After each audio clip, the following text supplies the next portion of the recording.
اس کے بعد اللہ تعالیٰ نے آپ کے عصا کے اور بھی معجزے رکھے تھے، جیسے میں نے آپ کے سامنے پہلے تفصیل بیان کی۔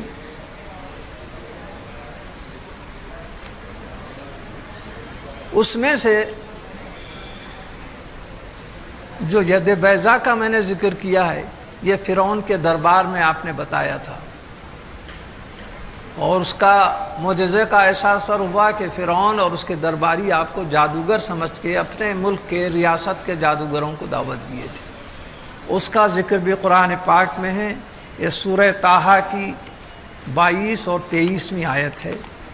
ارشاد باری تعالیٰ ہو رہا ہے، وَاضْمُمْ يَدَكَ إِلَىٰ جَنَاحِكَ تَخْرُجْ بَيْضَاءَ مِنْ غَيْرِ سُوءٍ آيَةً أُخْرَىٰ لِنُرِيَكَ مِنْ آيَاتِنَا الْكُبْرَىٰ۔ اس طرح آپ کے کئی معجزات، جس کا مظاہرہ ہونے کے بعد بہت سے لوگ جادوگر تک آپ کے اوپر ایمان لے کے آ لیے۔ اس کے بعد اور دیگر انبیاء علیہ السلام کے معجزات کا بھی قرآن میں ذکر ہے، جن میں ایک جلیل القدر پیغمبر حضرت ابراہیم علیہ السلام کا معجزہ، جس کا کچھ تذکرہ میں نے غالباً کل کیا یا پرسوں کیا تھا، آج اس کی تفصیل سماعت فرما سکتے ہیں آپ، کہ حضرت ابراہیم علیہ السلام نے اللہ تعالیٰ سے ایک مرتبہ عرض کیا، وَإِذْ قَالَ إِبْرَاهِيمُ رَبِّ أَرِنِي كَيْفَ تُحْيِي الْمَوْتَىٰ۔ جب ابراہیم علیہ السلام نے اللہ تعالیٰ سے عرض کیا کہ رب العالمین جب مر جاتی ہے مخلوق تو مردے کو تو زندہ کیسے کرتا ہے؟ قَالَ أَوَلَمْ تُؤْمِنْ، اللہ تعالیٰ نے پوچھا کیا تم کو اس پر ایمان نہیں ہے، یقین نہیں ہے؟ میں مردے کو زندہ کرتا ہوں تو اس پہ ایمان نہیں ہے، کس وجہ سے پوچھ رہے ہو، کیوں یہ سوال کر رہے ہو؟ قال بلا ولکن لیطمئن قلبی، نہیں مجھے تو پوری طریقے سے اس پر یقین بھی ہے، اطمینان بھی ہے، لیکن میں اپنے قلب کو مطمئن کرنا چاہتا ہوں، اس کے لیے تیرے سے پوچھ رہا ہوں کہ مجھے مطمئن فرما۔ قال فخذ أربعة من الطير فصرهن إليك ثم اجعل على كل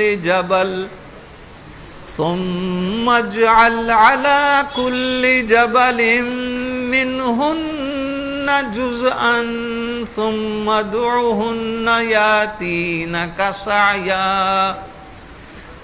اللہ تعالیٰ نے فرمایا کہ تم 4 ایسے جانور پرندوں کو لو جو ان کو ہلا لو، اپنے پالتو بنا کر ان کو اپنا تابعدار بنا لو، جب تمہارے سے ہل جل جائیں وہ تو اس کے بعد ان کو ذبح کرو، ان کے گوشت کا خیمہ بناؤ، اور ایک پہاڑ کے اوپر یہ سب خیمے ملا کے رکھ دو، اور اس کے بعد تم ان خیمے سے مخاطب ہو کر پکارو، جیسے وہ تمہارے ساتھ پالتو جانور تھے تو اس وقت جیسے پکار کے تم ندا کرتے تھے ویسی آواز دو، پکارو، اور اس کے بعد ہمارا کرشمہ دیکھو۔ حضرت ابراہیم علیہ السلام نے اللہ کے حکم کی تعمیل کی، اور اس کے بعد آپ دیکھتے ہیں کہ کہیں تو کبوتر، مرغ، مور، گدھ، یہ 4 جانوروں کو آپ نے پہلے اپنا پالتو بنا لیا، اس کے بعد ایک روز ان 4 کو ذبح کر دیا، اور 4 کا قیمہ ایک پہاڑ کے اوپر رکھ دیا۔ جب قیمہ ایک جگہ ہو گیا سب کا، تو اب ایک ایک کا نام لے کر پکارنا شروع کر دیا، یا ایھا الدیک، اے مرغ کہاں چلے آ۔ تو اللہ کا یہ کرشمہ تھا کہ اس خیمے میں سے جو بوٹی، جو گوشت کے ذرات مرغ کے تھے وہ سب ایک جگہ جمع ہونے لگے، اور تھوڑی دیر میں مرغ تیار ہو گیا اور بھاگتا ہوا چلا آیا۔ یاتینک سعیا، بھاگتا ہوا چلا آیا۔ اس کے بعد آپ نے پکارا، یا ایتھا الحمامہ، کبوتر کو آپ نے آواز دی، تو اس کے گوشت کے ذرات ایک جگہ جمع ہوئے اور وہ بھی کبوتر کی شکل بن کے آپ کے پاس بھاگتے ہوئے آئی۔ جیسے خیمہ بنانے سے پہلے آپ پکارتے تو وہ بھاگتے آتا آپ کے پاس، اب بھی ویسی بھاگتے ہوئے چلے آ رہا ہے۔ اس کے بعد مور اور گدھ وہ بھی ایسی بھاگتے آئے۔ یہ ابراہیم علیہ السلام کا ایسا معجزہ تھا کہ جس میں رب العالمین نے آپ کے قلب کو اطمینان دینے کے لیے، یقین دینے کے لیے، مگر ہم کو اس کے اندر عقیدے کا ایک نقطہ بھی ملتا ہے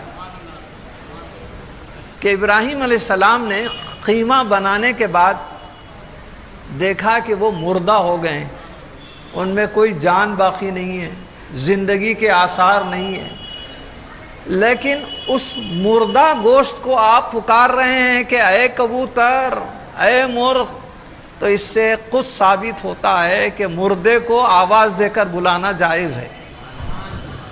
اللہ تعالیٰ اس میں مثال دے کر ہمیں بتا رہا ہے کہ مردے کو پکارا جا سکتا ہے، بلایا جا سکتا ہے۔ یہی وجہ تھی کہ بدر کی لڑائی میں 70 کفار مر گئے، قتل ہو گئے، ان سب کو ایک بڑے گڑھے میں ڈال دیا گیا۔ آقا نامدار علیہ السلام جب واپس ہو رہے تھے تو اس گڑھے کے پاس کھڑے رہے اور مخاطب ہو کر کہنے لگے، اے کافرو، اس میں ابو جہل بھی ہے، یمامہ بھی ہے، ابو البختری بھی ہے، بڑے بڑے سردار ہیں سب، ان سے مخاطب ہو کر فرما رہے ہیں آپ ایک ایک کا نام لے کر، کیا تم کو معلوم ہو گیا کہ تمہارے جو باطل خدا تھے تمہاری مدد کو آئے، یا میرا خدا وحدہ لا شریک لہ میری مدد فرمایا؟ حضرت فاروق اعظم رضی اللہ عنہ بازو کھڑے ہوئے تھے، کہنے لگے یا رسول اللہ صلی اللہ علیہ وسلم، وہ تو مر چکے ہیں، وہ بھلا آپ کی بات کیسے سنیں گے؟ تو سرکار نے فرمایا تم سے زیادہ بہتر سنتے ہیں۔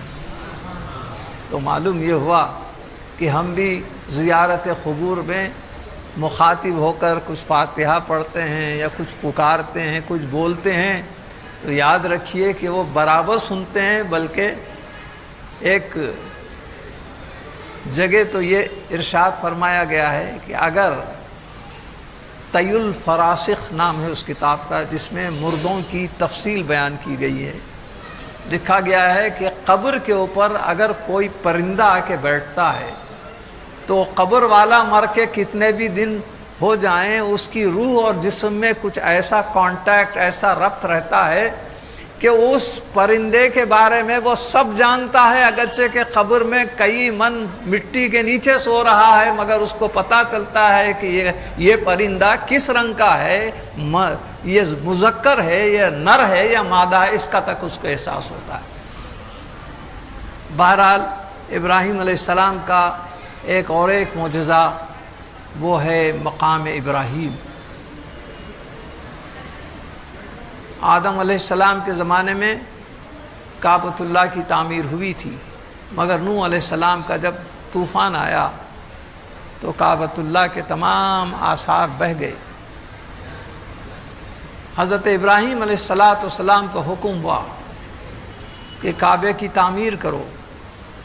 انہوں نے کہا یہاں پر تو مجھے کچھ آثار ہی نہیں معلوم ہو رہے ہیں۔ جبریل علیہ السلام آئے اور اپنے پروں کو مارا تو نیچے کا بیسمنٹ نظر آنے لگا، اس کے اوپر حضرت ابراہیم علیہ السلام دیواریں کھڑی کرنی شروع کر دی۔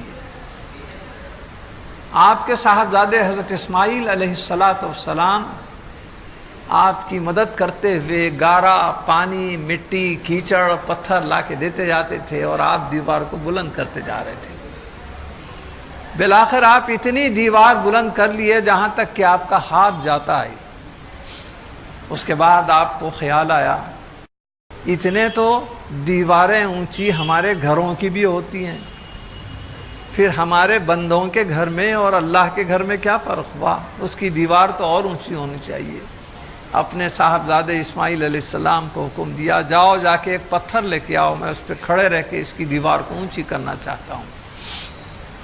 جب اسماعیل علیہ السلام نکلے تو جبریل علیہ السلام ملے، وہ کہنے لگے کہ دیکھیے ایک جنتی پتھر اللہ تعالیٰ کی پاس سے جنت سے بھیجا گیا تھا، وہ نوح علیہ السلام کے طوفان میں جب بہہ رہا تھا تو میں جودی کی چوٹی پر پہاڑ کے پاس اس کو سہارا دے کر رکھ دیا ہوں، آپ وہ لے جا کے اپنے والد کو دیجیے تو پھر وہ اس کا مقصد پورا ہو جائے گا۔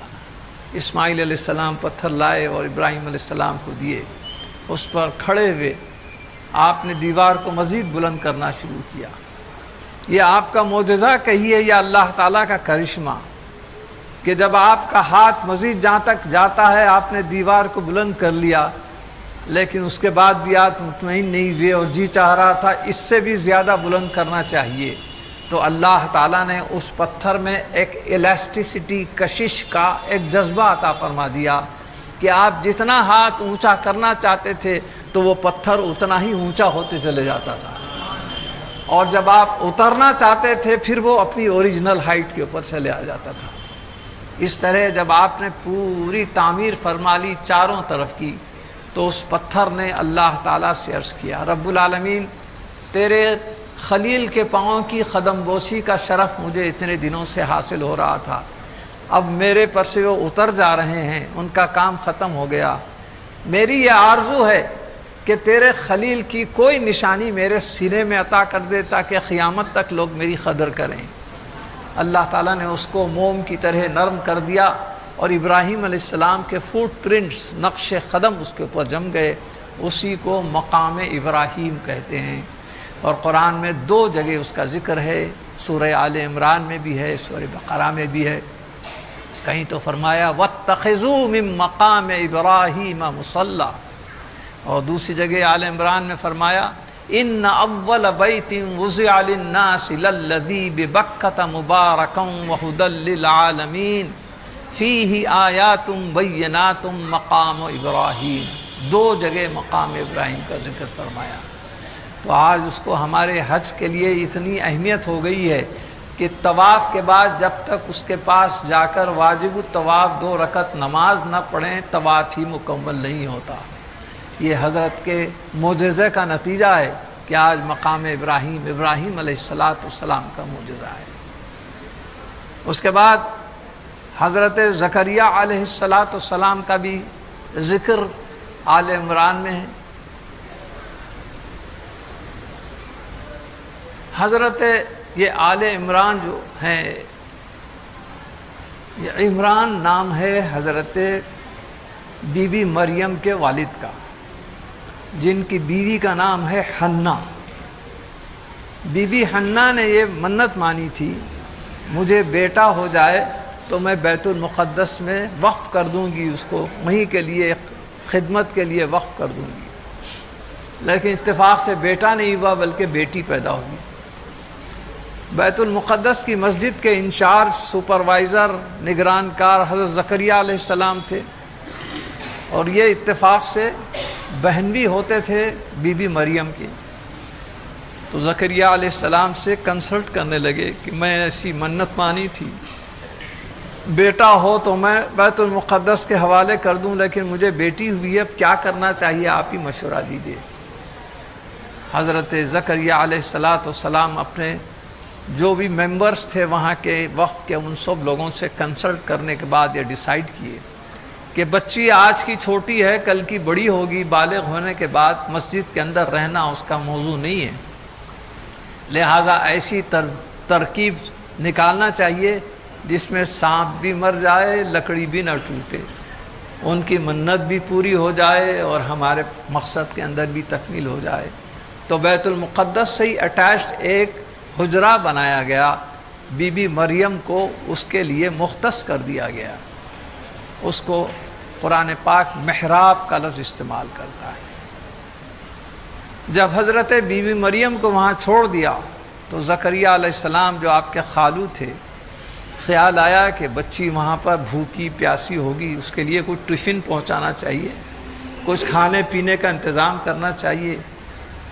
ان کی والدہ یوحنا کے پاس سے ٹفن بنا کر نکلے، اور جب آپ بی بی مریم کے پاس چلے آتے تو اللہ تعالیٰ سورہ آل عمران میں اس کا ذکر فرما رہا ہے وَكُلَّمَا دَخَلَ عَلَيْهَا زَكَرِيَّا الْمِحْرَابَ وَجَدَ عِندَهَا رِزْقًا۔ جب کبھی آپ ٹفن لے کر جاتے تو دیکھتے پہلے سے وہاں پر کھانے کے لیے وہاں میوے رکھے ہوئے ہیں، ان کے کھانے کے لیے کسی چیز کی کمی نہیں ہے۔ قال یا مریم انا لک ھذا، اے مریم بتا یہ سب کہاں سے آئے؟ قالت هو من عند اللہ ان اللہ یرزق من یشاء بغیر حساب، یہ سب اللہ کے پاس سے میرے پاس آیا ہے، کیونکہ اللہ تعالیٰ کی یہ صفت ہے جس کو چاہے رزق دیتا ہے تو بے حساب رزق عطا فرماتا ہے۔ حضرت زکریا علیہ السلام کی عمر شریف اس وقت 125 ایئرس اولڈ تھے، وہ ان کی بیوی کی عمر اس وقت 95 ایئرس کی تھی، اور اتنی عمر میں ان کو اولاد ہی نہیں ہوئی تھی۔ کتنی دعائیں کرتے رہے، بیت المقدس میں ادھر ادھر ہر جگہ دعائیں کیے، مگر کبھی ان کو اولاد نہیں ہوئی۔ ایک دل میں خیال آیا، یہ بی بی مریم کا حجرہ بڑا قبولیت کا مقام معلوم ہوتا ہے، لہٰذا وہیں کھڑے کھڑے، کہیں گئے بھی نہیں، ہنالک دعا زکریا، اللہ تعالیٰ سے وہیں کھڑے کھڑے دعا کرنے لگے، رب ہب لی من لدنک ذریۃ طیبۃ انک سمیع الدعاء، اے اللہ تعالیٰ تو اپنے فضل و کرم سے، اپنے قدرت کے کارخانے سے مجھے ایک پاکیزہ بیٹا عنایت فرما دے، کیونکہ تو انک سمیع الدعاء، تو دعائیں قبول سننے والا ہے، قبول کرنے والا ہے۔ ابھی آپ وہیں پر ہیں، حجرے سے باہر بھی نہیں نکلے ہیں۔ فنادتہ الملائکۃ وہو قائم یصلی فی المحراب، ابھی اس حجرے میں ہی آپ کھڑے ہوئے دعا میں مصروف ہیں کہ اچانک فرشتے آئے اور ندا دینے لگے، ان اللہ یبشرک بیحییٰ، آپ کی دعا قبول ہو گئی ہے اور اللہ تعالیٰ ان قریب آپ کو یحییٰ علیہ السلام نامی ایسا بیٹا عطا فرمائے گا جس کا نام یحییٰ ہوگا۔ تو یہ معجزہ نہیں تو کیا ہے کہ 195 برس کی عمر میں میڈیکل پوائنٹ آف ویو سے یا دنیا کے کسی بھی دوسرے پوائنٹ آف ویو سے اولاد ہونے کی عمر ختم ہو چکی تھی، مگر اللہ تعالیٰ نے اپنا کرشمہ اور حضرت زکریا علیہ السلام کا معجزہ کہ یحییٰ علیہ السلام آپ کو پیدا ہوتے ہیں۔ دراصل اس سے یہ بھی ہمیں سبق ملتا ہے کہ بہت سے حضرات اللہ والوں کے آستانوں میں جا کے دعائیں کرتے ہیں، تو لوگ اعتراض کرنے لگتے ہیں کہ یہ کوئی مسجد ہے، مسجدوں میں دعائیں کرو، یہ درگاہوں میں کائیں کی دعائیں ہو رہی ہیں؟ تو یہ واقعہ بتا رہا ہے کہ زکریا علیہ السلام مسجد بیت المقدس میں نہ جانے کتنے سالوں سے دعائیں کرتے آ رہے ہیں مگر اولاد نہیں ہوئی، لیکن ایک اللہ والی کے حجرے میں دعا فرما دیے تو اللہ تعالیٰ نے اس دعا کو قبول فرما لیا، کیونکہ اللہ تعالیٰ یہ نہیں دیکھتا کہ کون دعا کر رہا ہے، بلکہ یہ دیکھتا ہے کہ وہ کہاں دعا کر رہا ہے، میرے کسی محبوب کے آستانے میں دعا کر رہا ہے، تو اس محبوب کی لاج رکھتے ہوئے اس کے مقصد کو پورا کر دیتا ہے۔ زکریا علیہ السلام کے بھی بہت سے ایسے ہی مزید معجزات بھی ہیں، مجھے اور دو چار کہنا ہے، اس وجہ سے وقت کی کمی کی وجہ سے میں آگے بڑھ رہا ہوں۔ اس کے بعد جو پیغمبر ہیں زیادہ جن کا ذکر ہے معجزات کا، وہ ہیں روح اللہ حضرت عیسیٰ علیہ السلام کا ذکر قرآن پاک میں۔ چنانچہ سورہ آل عمران میں اللہ تعالیٰ آپ کا ذکر یوں کرتا ہے، انی اخلق لکم من الطین کہیئۃ الطیر کہیئۃ الطیر فانفخ فیہ فیکون طیرا باذن اللہ، کہتے ہیں حضرت عیسیٰ علیہ السلام کہ میں مٹی کے پرندے بناتا ہوں اور اس کے بعد جب وہ پرندے کی شکل ہو جاتی ہے تو میں اس میں پھونکتا ہوں، پھونکتے ان میں جان آتی ہے اور فوری اڑ کر چلے جاتے ہیں۔ یہ ایک پہلا وظیفہ ان کا معجزہ بیان فرمایا۔ اس کے بعد ارشاد ہے وَأُبْرِئُ الْأَكْمَحَ وَالْأَبْرَصَ وَأُحْيِي الْمَوْتَى بِإِذْنِ اللَّهِ۔ دوسرا اور ایک معجزہ یہ ہے کہ جو لوگ اندھے اور نابینا، چاہے وہ مادرزاد اندھے کیوں نہ ہو، حضرت عیسیٰ علیہ السلام کا یہ معجزہ تھا کہ آپ کے پاس آتے اور دعا کرنے کے لیے کہتے تو آپ اپنے ہاتھوں کو ان کی آنکھوں کے اوپر پھراتے، جیسے ہی آپ کے ہاتھ کا لمس ہوتا، ٹچ ہوتے ہی ان کی آنکھوں میں روشنی آ جاتی اور نابینا جا کے بینا ہو جاتے تھے۔ یہ ایک معجزہ بیان کیا گیا ہے۔ اور اس کے بعد والابرصا، برس کہتے ہیں لیکیڈیما کو، جو وائٹ اسپاٹس ہوتے ہیں جس کو کوڑھ بولتے ہیں، جلدی امراض میں جو کوڑھی آتا آپ کے سامنے، چاہے اس کے جسم کے کتنے ہی جلد اس کے اندر مبتلا کیوں نہ ہو، متاثر کیوں نہ ہو، اس کے اوپر صرف آپ ہاتھ پھراتے اس کی سب سفیدی دور ہو جاتی اور وہ شفا یاب ہو جاتا تھا۔ یہ تیسرا معجزہ آپ کا بیان کیا گیا۔ اس کے بعد فرماتے ہیں وَأُحْيِي الْمَوْتَى بِإِذْنِ اللَّهِ، اور میں اللہ کے حکم سے مردے کو زندہ کر دیتا ہوں۔ جب آپ کے سامنے لا کر مردہ رکھ دیا جاتا، آپ فرماتے ہیں قم بِإِذْنِ اللَّهِ، اللہ کے حکم سے اٹھ جا، زندہ ہو جا۔ اور ایک بھی آپ کا معجزہ ہے وَأُنَبِّئُكُم بِمَا تَأْكُلُونَ وَمَا تَدَّخِرُونَ فِي بُيُوتِكُمْ إِنَّ فِي ذَلِكَ لَآيَةً لَكُمْ إِن كُنتُم مُؤْمِنِينَ۔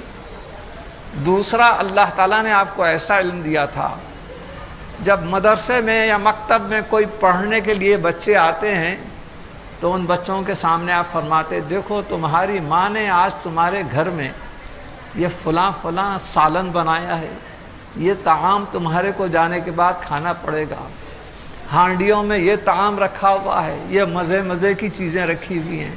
یہ ساری چیزیں بیان کرتے اور بچے جا کے دیکھتے تو حیرت ہو جاتے کہ جو جو حضرت عیسیٰ علیہ السلام کہتے تھے وہ برابر ہانڈیوں میں موجود ہیں۔ تو اس طرح 5 معجزات حضرت عیسیٰ علیہ السلام کے بیان کیے گئے ہیں۔ ایک تو مٹی کے پرندوں کو اڑانا، دوسرے مادرزاد اندھوں کو شفا دے کر بینا بنانا، اور تیسرے مردوں کو زندہ کرنا، اور جو کھایا ہوا ہے، چھپا ہوا ہے، اس کو ہنڈیوں کے اندر رکھا ہوا ہے مگر آپ اپنے علم سے اس کو بتا دے رہے ہیں۔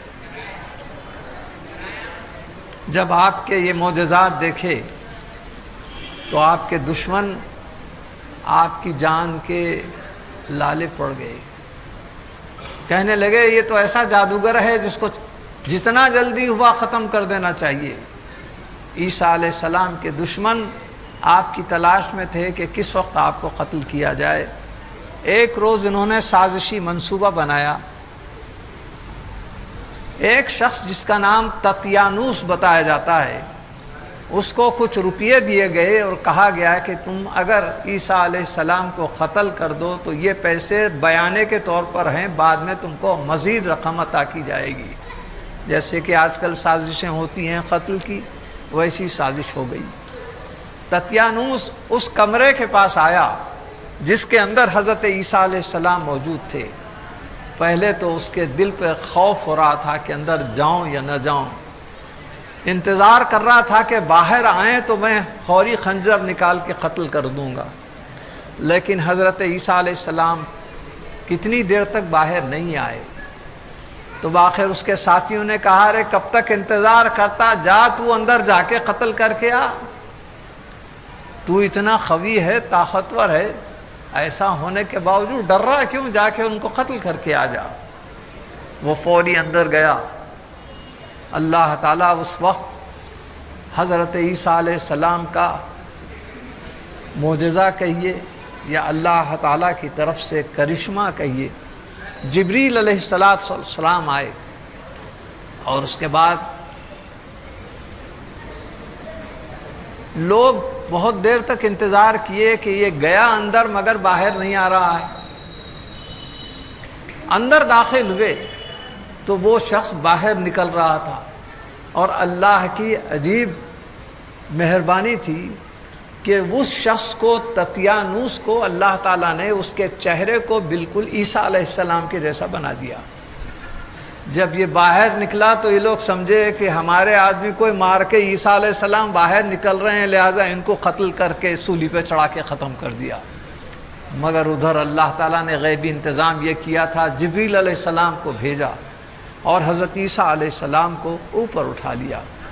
آج بھی یہ عیسائیوں کا یہ عقیدہ ہے کہ عیسیٰ علیہ السلام کو سولی پر چڑھایا گیا ہے، چنانچہ ان کے پاس کراس یا ان کی ٹائی اسی کی نشاندہی کرتی ہے، لیکن اللہ تعالیٰ کا کلام اس کا انکار کرتا ہے۔ وما قتلوہ وما صلبوہ، نہ ان کو قتل کیا گیا نہ ان کو سولی پر چڑھایا گیا۔ پھر کیا ہوا؟ تو اللہ اکبر، اللہ تعالیٰ فرماتا ہے بر رفعہ اللہ، ان کو اللہ تعالیٰ نے ان کے جیسا ان کے شباہت رکھنے والے کو باہر قتل کروا دیا، مگر ان کو بر رفعہ اللہ، اوپر اٹھا دیا۔ تو عیسیٰ علیہ السلام زندہ ہیں، اور اس کی میں تفصیل پہلے بیان کر چکا ہوں۔ وہ پھر دنیا میں تشریف لائیں گے، زندہ رہیں گے، اور اس کے بعد اللہ تعالیٰ جب ان کے وصال کا وقت آئے گا تو گنبد خضرا میں دفن ہوں گے۔ ایک مرتبہ میلاد کا جلسہ تھا، مسلمانوں کی محفل کے بجائے اس میں کرسچینز بھی تھے، دوسرے مسلمز، غیر مسلم، تمام لوگ جو سرکار کی سیرت مبارکہ کو سننے سمجھنے سے دلچسپی رکھتے تھے وہاں پر سب موجود تھے۔ اتفاق کی بات یہ ہے کہ جب کہنے والے نے کہا کہ حضور صلی اللہ علیہ وسلم رحمت للعالمین ہیں، اس کے معنی یہ ہیں کہ our prophet حضرت محمد صلی اللہ علیہ وسلم is grace, bounty and blessing for each and every nation, for each and every community۔ تو ایک آئے کہ کرسچین اٹھ کے کھڑے ہو گیا، کہنے لگا آپ جو کچھ کہہ رہے ہیں یہ غلط ہے۔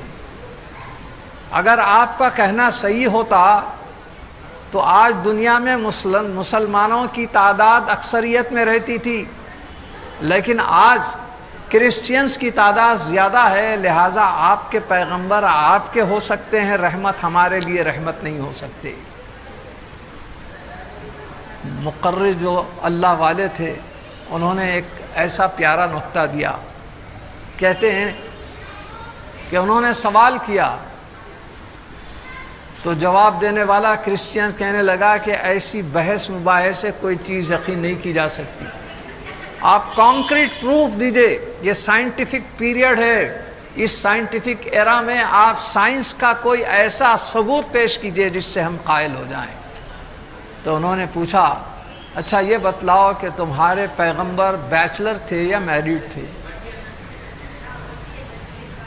اس نے کہا بیچلر چلے گئے اوپر، ان کو قتل کر دیا گیا مگر بیچلر تھے۔ وہ لوگ قتل کرنے کے اوپر یقین کرتے ہیں، اور ہمارے پاس قتل نہیں بلکہ اوپر اٹھا لیے گئے ہیں، مگر وہ اس کے اوپر متفق ہیں کہ وہ بیچلر ہی تھے، سولی پر چڑھائے گئے بھی تو بیچلر تھے، میریڈ نہیں تھے۔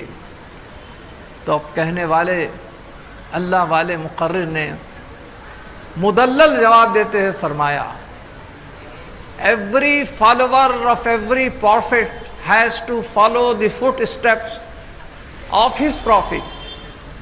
The first Christian, if he would have followed the footstep of Hazrat Isa alayhi salam, he should also have been a bachelor.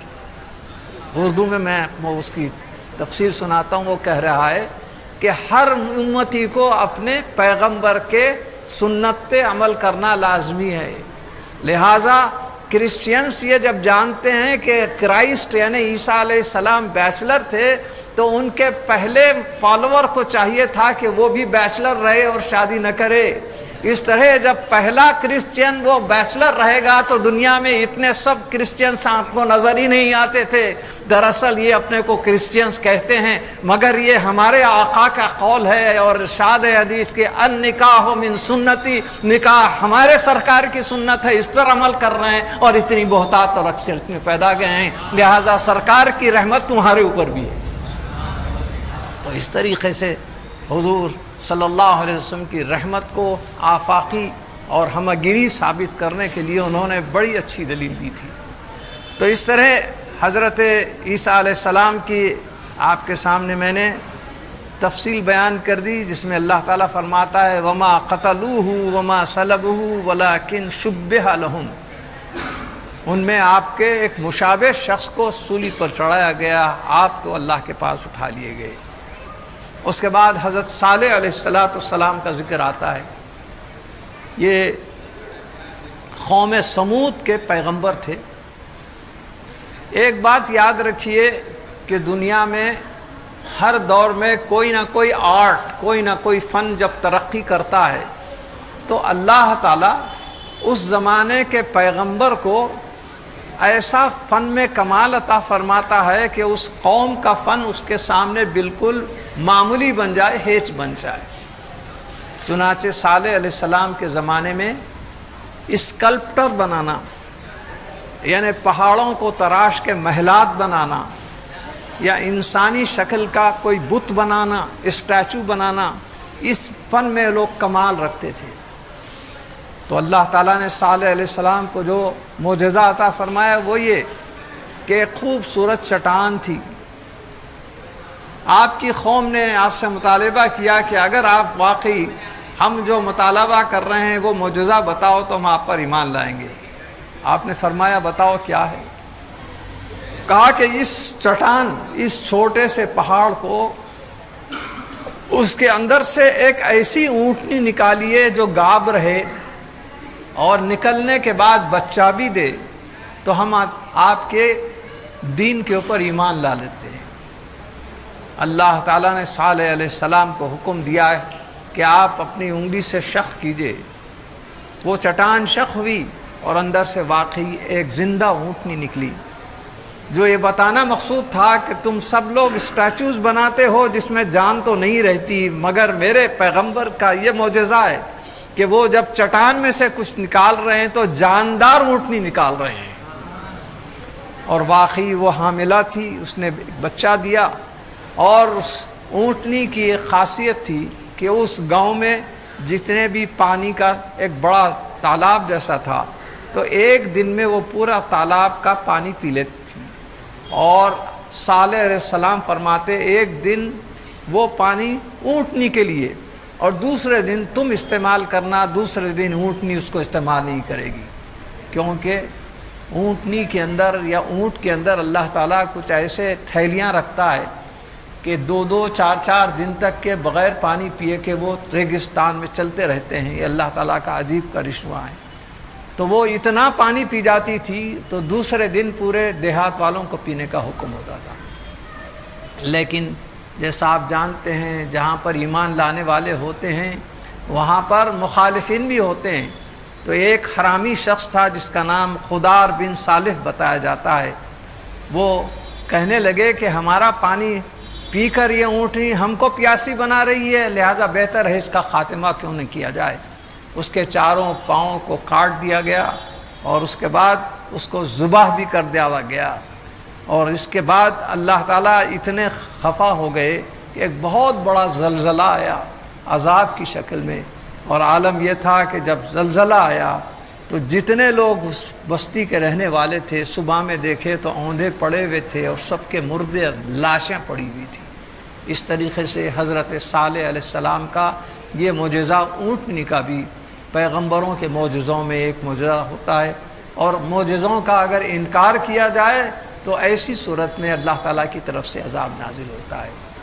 اس کے بعد آخر میں جیسا کہ میں عرض کیا کہ ایک قافلے کے بعد قافلے سالار ہمارے آقا تشریف لائے، تو حضور صلی اللہ علیہ وسلم کے معجزات میں سے بھی ایک دو چار معجزات میں عرض کروں گا۔ اس وجہ سے کہ دیگر انبیاء اور رسول کو اللہ تعالیٰ نے 2 4 قرآن پاک میں سب سے زیادہ 9 معجزے موسیٰ علیہ السلام کے بارے میں لکھے ہوئے ہیں، لیکن میرے آقا حضور علیہ السلام کو اللہ نے 1 یا 2 یا 4 6 معجزے عطا نہیں کیے تھے، بلکہ آپ کو اللہ تعالیٰ فرماتا یا ایھا الناس قد جاءکم برہان، آپ کو تو ہم دلیل بنا کر، ذات کو خود دلیل بنا کر بھیجے ہیں، آپ کی ایک ایک ادا معجزہ، آپ کی ایک ایک بات معجزہ، آپ جس کے اوپر نظر ڈالیں وہ بھی معجزہ۔ ایسی معجزے والی ذات بابرکات کے معجزات کا کون حساب لگا سکتا ہے، شمار کر سکتا ہے؟ آپ کے معجزات میں بھی ہمگیریت ہے، آفاقیت ہے، جامعیت ہے۔ آپ کے اللہ تعالیٰ نے اختیارات نباتات پر بھی رکھا، جمادات پر بھی رکھا، حشرات پر بھی رکھا، حیوانات پر بھی رکھا، جس کے اوپر دیکھو آپ کے معجزوں کا ظہور ہونے لگ جاتا ہے۔ ایک مرتبہ ایک دیہاتی آیا اور کہنے لگا کیا آپ واقعی رسول ہیں؟ آپ نے فرمایا جی ہاں، اللہ تعالیٰ نے مجھے نبی بنا کر بھیجا ہے۔ تو اس نے دلیل دریافت کی، اچھا اس کا ثبوت کیا ہے، آپ بتا سکتے ہیں؟ حضور تو جو چاہے اللہ تعالیٰ نے اختیار دیا تھا، آپ جو چاہے کر سکتے تھے، آپ نے اس سے ہی دریافت کیا تو کیا دلیل چاہتا ہے، کون سا معجزہ میرے سے تو دریافت کرنا چاہتا ہے؟ اگر میں اپنے سے کروں تو پھر بھی تجھے شک اور شبہ رہے گا، تو مطالبہ کر کے میں کیا کس کے اوپر معجزہ دکھاؤں؟ تو ادھر ادھر دیکھا، سامنے 2 کھجور کے جھاڑ تھے، اس کی طرف اشارہ کر کے کہا کہ اگر آپ سچے نبی ہیں تو ان کو اشارہ کر کے ان دونوں جھاڑوں کو اپنے پاس بلا کے بتائیے۔ حضور سرور کونین صلی اللہ علیہ وسلم نے ارشاد فرمایا اگر میں بلاؤں تو پھر بھی تیرے دل میں کچھ شک شبہ رہے گا، تو ہی ان جھاڑوں کے پاس جا کے بول اللہ کے رسول بلا رہے ہیں، اور اس کے بعد دیکھ کیا ہوگا۔ وہ گیا، جا کے کہنے لگا تم کو اللہ کے رسول بلا رہے ہیں۔ جیسا کہ حدیث شریف میں ہے، دونوں جھاڑوں کی جڑیں کھوکھلی ہوئی اور رینگتے ہوئے وہ چلے آئے، سرکار کے قریب آتے ہی آپ کے قدموں کے اوپر جھک گئے اور سجدہ ریز ہو گئے، اور ان کے زبان سے کلمہ لا الہ الا اللہ محمد رسول اللہ نکلا۔ اس کے بعد اس دیہاتی نے کہا اس کو آپ واپس بھجا دیجئے اپنی جگہ۔ آپ نے صرف اشارہ کیا تو واپس گئے، اور پھر ان کی جڑیں مضبوط ہو گئیں۔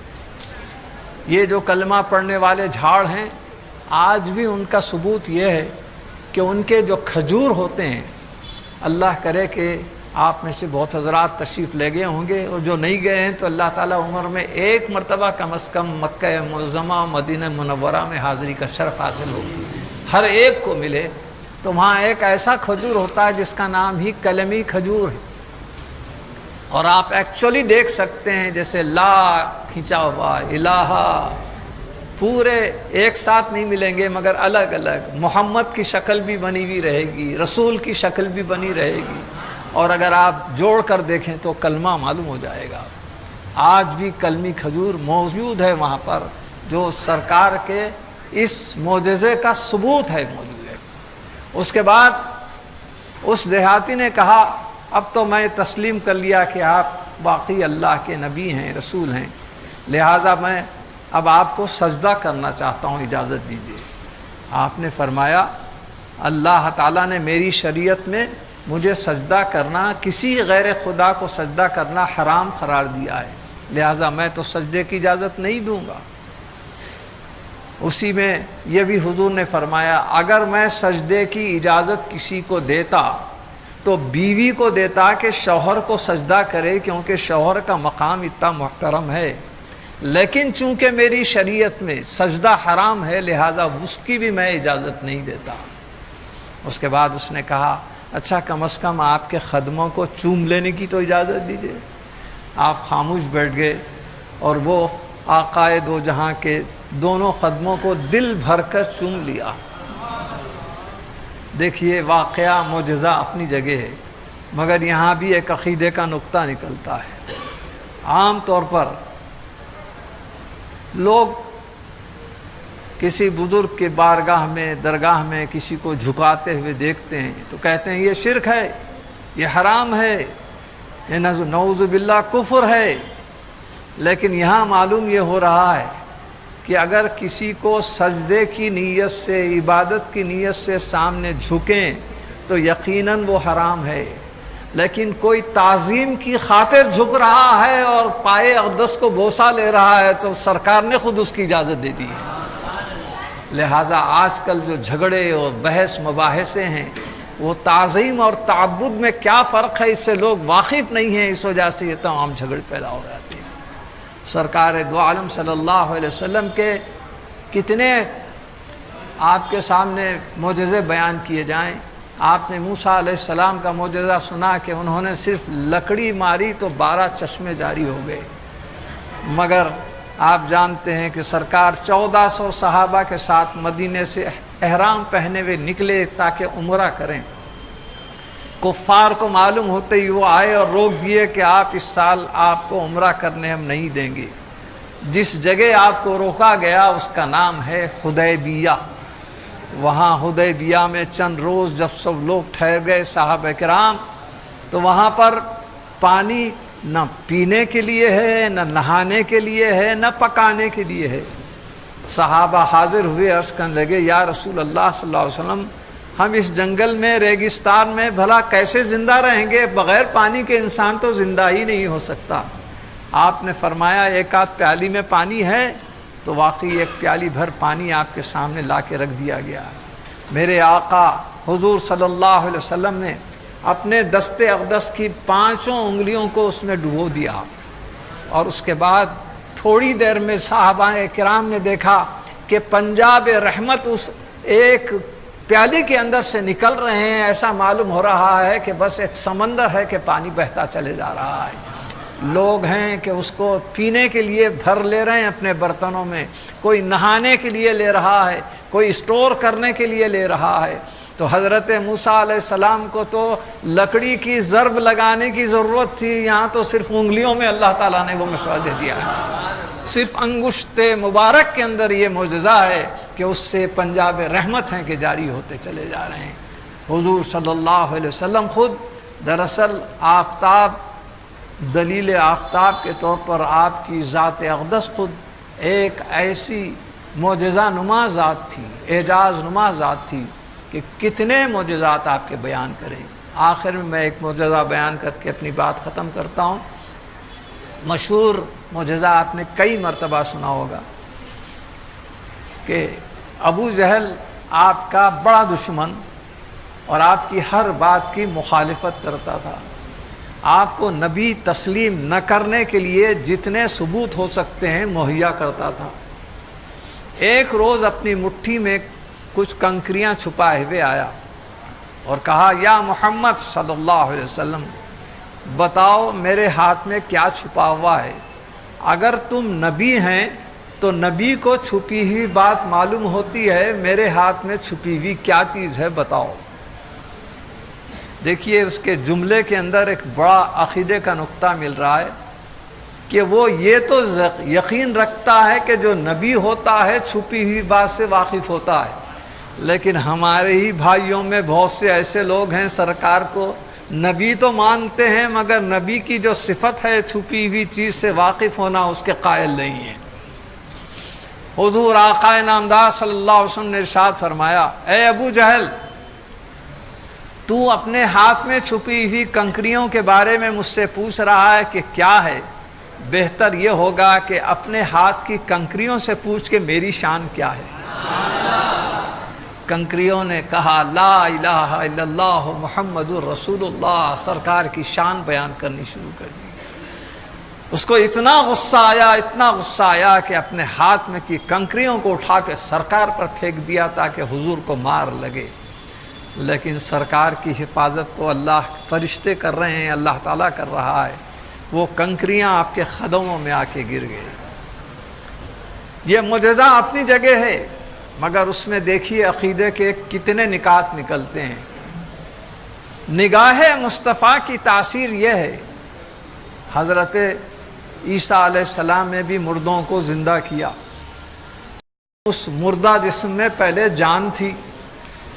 جیسے بعض ڈاکٹرز کسی کا دم رکتے ہی آرٹیفیشل ریسپریشن کرتے ہیں کہ جہاں پر پہلے سانس تھی پھر اس کے اندر سانس بھیجتے ہیں، ویسے ہی جس جسم کے اندر پہلے جان تھی تو قم بِإِذْنِ اللہ کہہ کر جان پیدا کر دیتے ہیں.